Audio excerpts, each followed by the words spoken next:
welcome back to the Peacock Homestead, and welcome if you are new.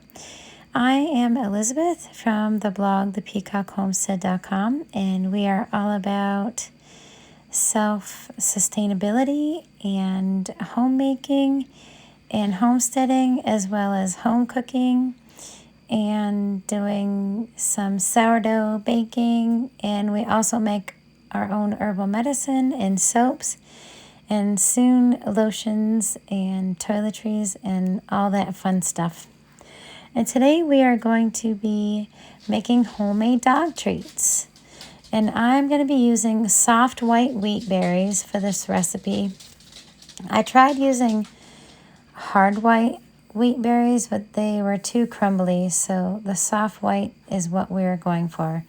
So I have a Nutrimil.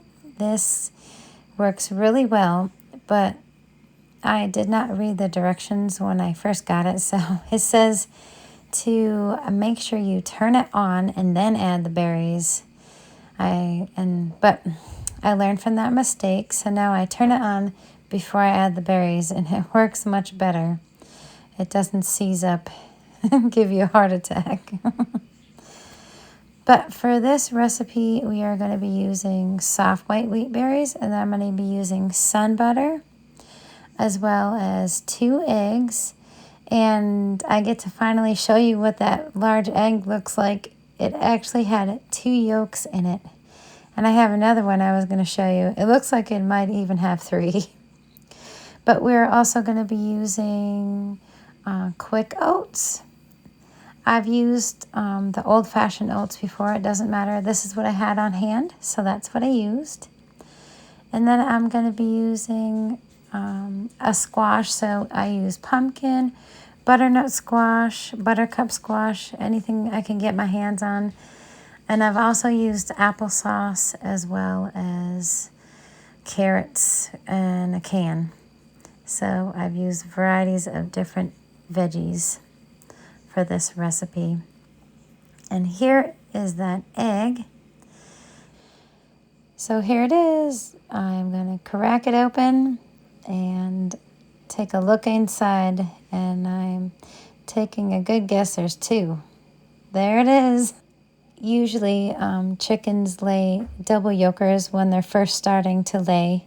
She's been laying for a little bit since the beginning of September, late August, so I'm surprised this had happened, but I thought that was cool to show you guys.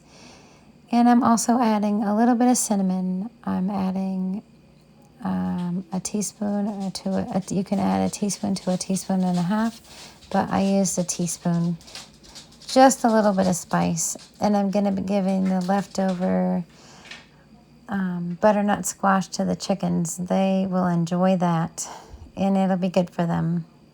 I also have some sun butter here.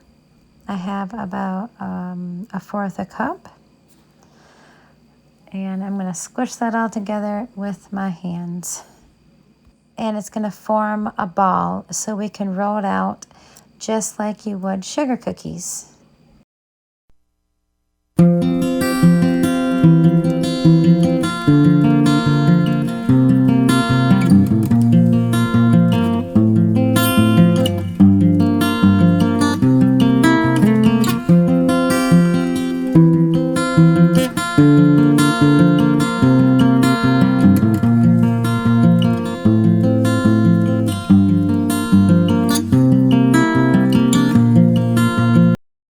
And for the leftover freshly ground flour, I am going to put that in the refrigerator because you want to keep it fresh. Since it is freshly milled flour, you want to keep it in the refrigerator or it will go rancid on you, and that would be a waste. So we're going to stick that right in the fridge.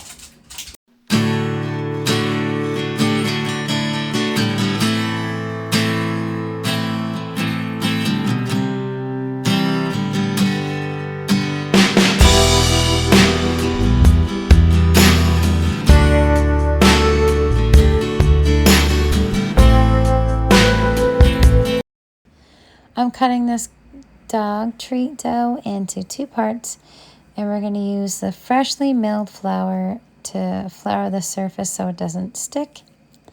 Then I'm going to use my rolling pin and roll it out. And we're going to cut them into little squares. Or you can get cute little cookie cutters in many shapes like dog bones. Or you can even use the ring off your canning lid just to make circles. That's how I did my biscuits and my sugar cookies when I didn't have any cookie cutters. And we're going to preheat our oven for 350 degrees. And we're going to bake these for 40 minutes. And I usually make 2 batches, so this is a double batch. You can split it in half and make 1 single batch, but I make 2 batches and I put 1 batch in the freezer. And then this will last me about a week. 1 batch, and then I'll take the other one. And then, so I have cookies for 2 weeks for my babies.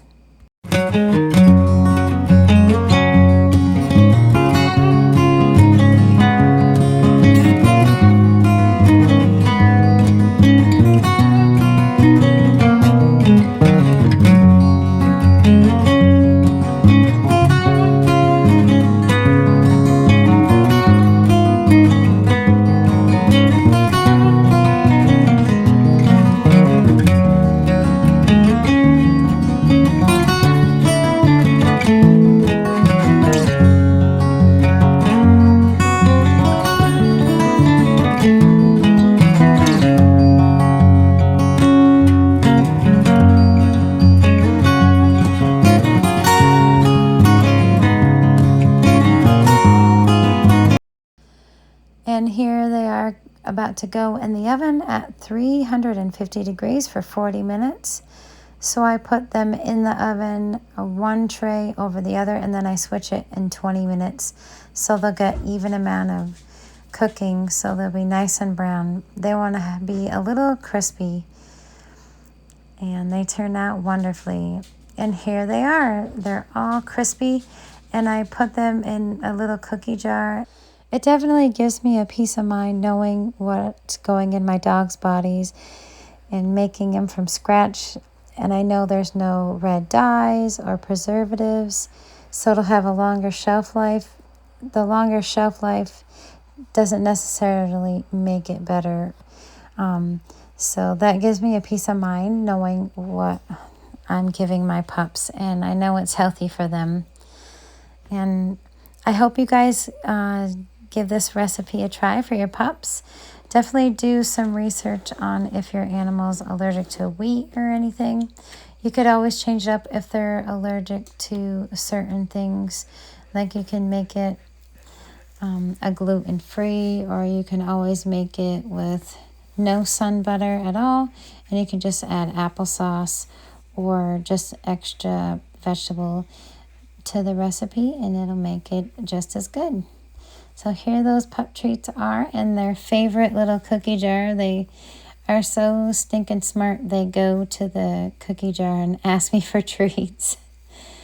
So I use these to potty train Jack and Blessing.